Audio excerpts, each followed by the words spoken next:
In the United States, we're very focused on what we need to do in order to drive greenhouse gas emissions down, and there are a number of steps that we need to take in order to do that.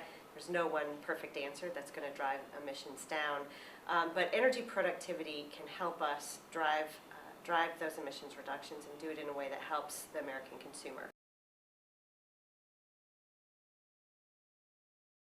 The president, working directly with the car companies, the NGO environmental groups, as well as the states, was able to forge an agreement to get 54.5 mile per gallon by 2025 fuel economy standards.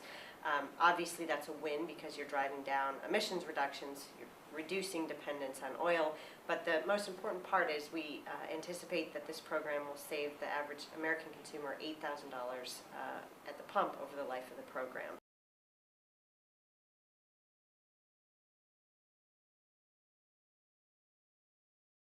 We wouldn't have achieved these fuel economy improvements without regulation in the United States, so that's incredibly important.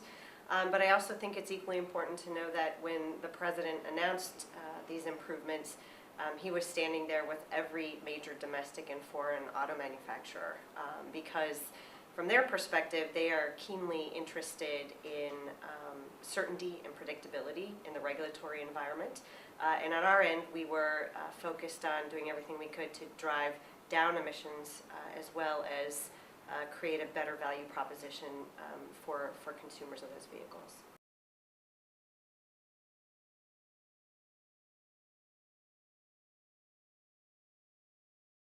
I think you start with the basic premise that the president has made climate change a top priority in his second term. He's very focused on what he can do to bring additional countries into the conversation.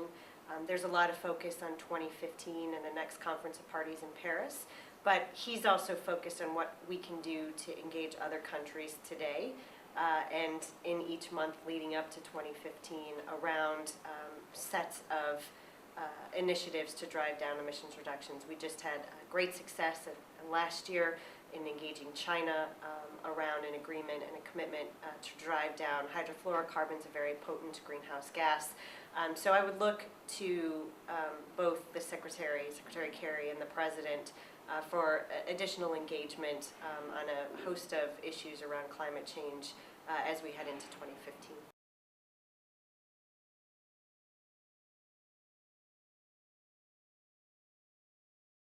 Energy productivity is the first and most obvious example.